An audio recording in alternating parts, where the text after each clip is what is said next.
안녕하세요, 안젤리나입니다. 여러분 만나뵙게 돼서 굉장히 반갑습니다.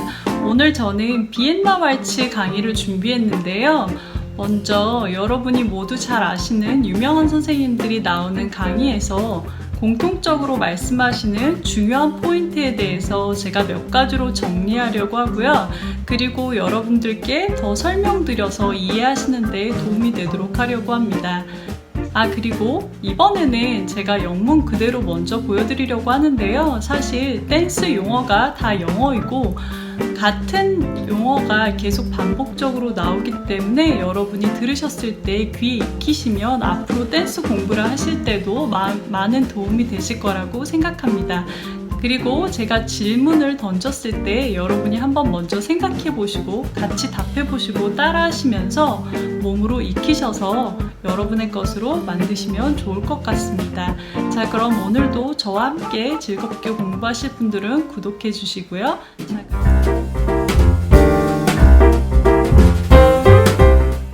볼룸 댄스 중에 비엔나 왈츠가 아마 제일 유명하지 않을까 싶은데요.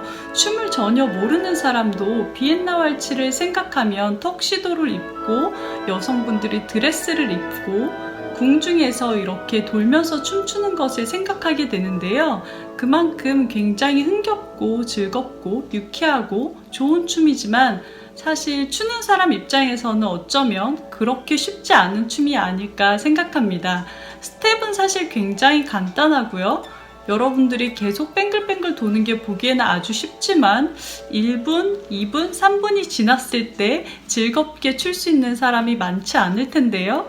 그래서 우리가 이 쉽고 어쩌면 어려운 춤을 어떻게 잘 출 수 있을지 배울 수 있는 기회가 될 수 있기를 바라겠습니다. 자, 그러면 먼저 비엔나 왈츠는 사실 다른 춤에 비해서 여러 가지 활용도가 좀 어떻게 보면 떨어진다고 할 수 있는데요. 최근에 WDSF에서 새롭게 나온 스텝들이 있지만 그 스텝이 사실 폭스나 왈츠에서 비롯된 피봇이나 론데, 체인지 오브 다이렉션 등을 섞어서 중간에 한번 쉬어가기도 하고 빠르게 회전하기도 하고 여러 가지 변화를 준 춤이 있지만 원래 기본 오리지널 스텝은 7가지 스텝밖에 없는데요.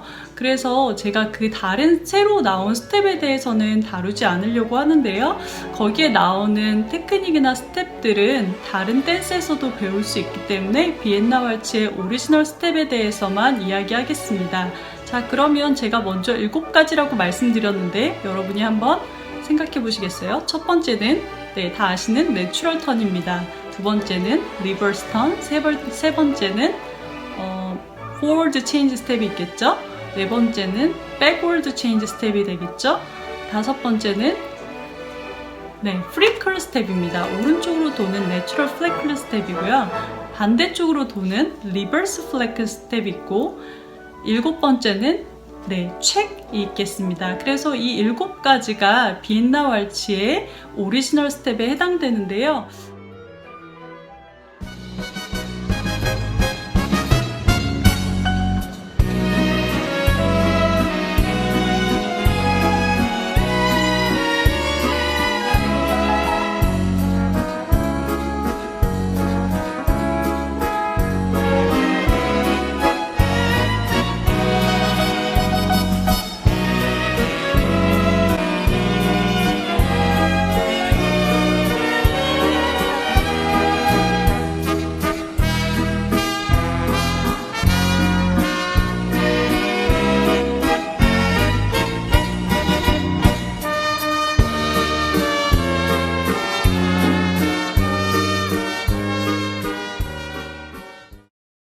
오늘은 제가 내추럴 리버스에 대해서 한번 이야기해 보려고 합니다. 그럼 카렌 선생님의 강의를 들어보시고 더 설명해 보도록 하겠습니다. We have the 7 figures and we are expected to dance them as they should be danced. That means we're expected to produce the right alignment, the right timing and the right footwork.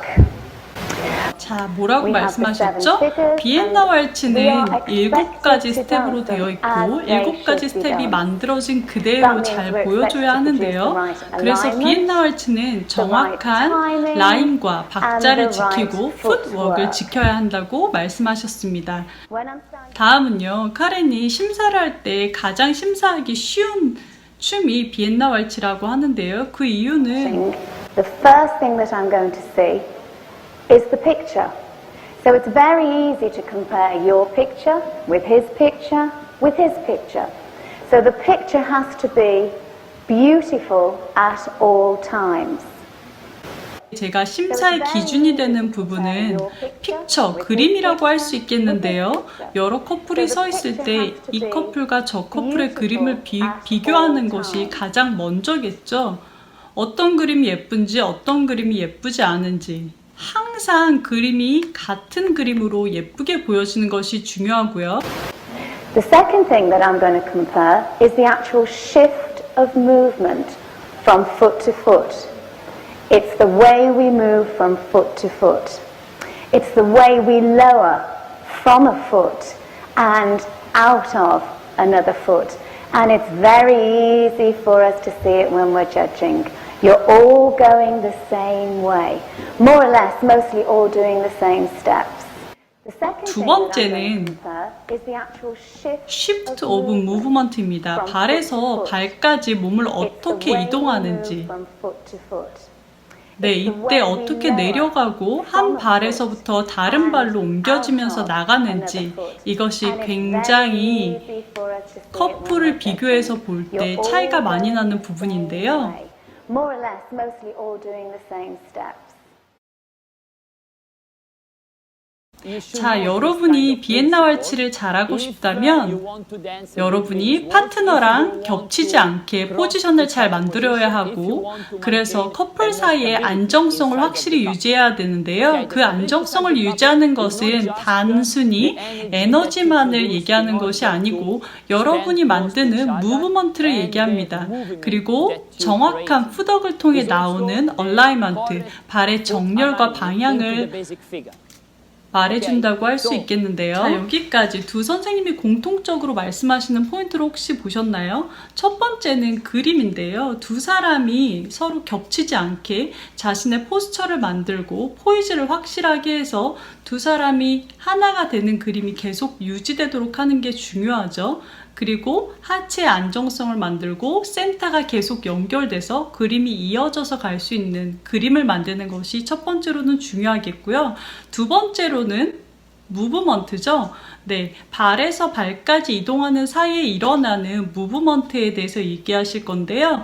그 무브먼트가 여러 커플이 있을 때 똑같은 스텝으로 진행을 하는데 무브먼트가 어떤가에 따라서 확실히 다른 그림으로 보여줄 수 있기 때문에 무브먼트가 중요합니다. 자, 그럼 이 두 가지를 기억하시면서 미루코 선생님의 내추럴 턴 영상을 보시겠습니다. Okay, this kind of principle, you take your line of dance. From your line of dance, you move your feet 45 degrees to the left. Okay? Then the first step is LOD. And we turn from the first step, from the standing position, to the first step, we have 1/8 of turn. From the first step to the second step by moving forward. So first of all, I have to feel that my legs swing forward. And then I have quarter turn in my feet. Once I close, I have another 8 of turn. Okay? 자, 내추럴 턴의 얼라이먼트, 몸의 정렬에 대해서 잘 확인하셨나요? 항상 중앙사를 보고 45도 턴한 상태에서 첫 발이 진행을 할 때 LOD 방향으로 진행을 해야 되죠. 네, 그럼 이번에는 풋워크에 대해서 한번 이야기해 볼게요. 여러분 혹시 비엔나 왈츠의 내추럴 턴과 슬로우 왈츠의 내추럴 턴의 풋워크의 차이점을 아시나요? 스텝은 똑같죠. 그런데 후진에서 4, 5, 6 할 때 발을 모을 때 플랫하게 모아야 한다는 점이 다른데요. 그래서 혹시 선수들이 시합에 나가서 발을 플랫하게 모으지 않을 경우에 아마 좋은 성적을 거두기 어려울지 모르겠습니다. 그런데 그 이외에도 또 다른 이유가 있는데요. 영상을 통해서 제가 설명해 보도록 하고요. 먼저 카렌 선생님이 가장 싫어하신다는 어글리한 풋웍에 대해서 한번 보시고 계속 그 이유에 대한 설명을 해보도록 하겠습니다. 보시죠. Footwork in the Viennese waltz. So I'm going to have my husband, and you can show a really awful footwork, my darling. And if I was in the studio, I'd probably throw a shoe at him. But here's our pet. 자, 여러분 혹시 찾으셨나요? 뭐가 잘못됐는지? 네, 왼발이 저렇게 토가 들려 있죠? 사실 저도 이렇게 추시는 분 굉장히 많이 봤는데요. 발을 이렇게 모았을 때 플랫으로 사실 가야 하는 거죠. 여러분이 아마 카렌 선생님한테 직접 배웠으면 신발로 얻어 맞을 수도 있었는데요. 저는 신발 던지는 걸 굉장히 많이 봤었거든요. 자, 그래서 발을 이렇게 모으는 스텝은 플랫하게 모아야 하는데 사실 여기에는 역사적인 이유가 있다고 하네요. 빌 얼빈 선생님이라고 이 카렌 선생님의 선생님이기도 하고 세계적인 모든 선생님의 댄스계의 정말 창시자 아버지격이죠. 그 선생님이 말씀해 주신 얘기인데요. 이렇게 발을 모으게 된 이유가 사실 그 기사 때문이에요. 그 영국의 기사 카발리 드레스를 입고 이렇게 비엔나 볼룸에서 춤을 췄었는데요. 제가 사진 첨부해 드릴게요. 이렇게 보시면 칼이 왼다리 밑에까지 쭉 걸려 내려오게 되어 있는 거예요. 그래서 남자분들이 춤을 출 때 무릎을 구부릴 수가 없었습니다. 근데 뭐 요즘에는 칼을 차는 건 아니지만 요즘 선수들이 추는 것처럼 경쟁적으로 멋지게 전진하면서 스윙을 크게 날린다면 우리는 풋웍을 통해서 몸이 날아가는 것을 음악 타이밍에 맞게 잡을 수 있어야 하는데요. 보시면 마커스가 이렇게 쭉 날아가면서 발을 플랫하게 받을 때만 몸의 체중을 발로 잡을 수 있게 되는데요. 몸 전체 체중과 에너지를 캐치하면서 다녀야 합니다. 음악이 굉장히 빠르기 때문에 발을 플랫해서 잡지 않으면 사실 몸이 날아가게 되는데요. 그래서 전진하는 사람이 몸을 확 날리면 후진하는 사람이 발을 플랫하게 해서 빨리 잡아줘야 하는 거죠. 그래서 후진하는 사람이 음악을 이렇게 잡아주면서 몸이 날리는 사람과 박자를 맞게 같이 갈 수 있게 만들어줍니다. 온몸에 힘을 실어서 전진하는 사람은 몸을 날리게 되고요. 후진하는 사람은 그 음악과 함께 발을 캐치해서 잡아주게 되는 거죠. 그래서 온몸의 에너지가 계속해서 날려서 나갈 수 있게 이게 이렇게 제한적으로 움직여지지 않게 쭉 가시고 에너지를 잡고 하는 게 반복돼서 에너지를 유지하셔야 합니다. 자, 여러분 잘 따라오고 계신가요? 오늘은 비엔나 왈츠를 출 때 아름다운 그림이 계속 유지되는 게 얼마나 중요한지, 진행하는 방향에서 풋웍과 얼라이먼트가 얼마나 중요한지 알아봤고요. 다음 시간에는 무브먼트에 대해서 좀 더 깊이 알아보려고 합니다. 여러분 다음 시간에도 기대해 주시고 오늘 함께 해주셔서 정말 감사드립니다.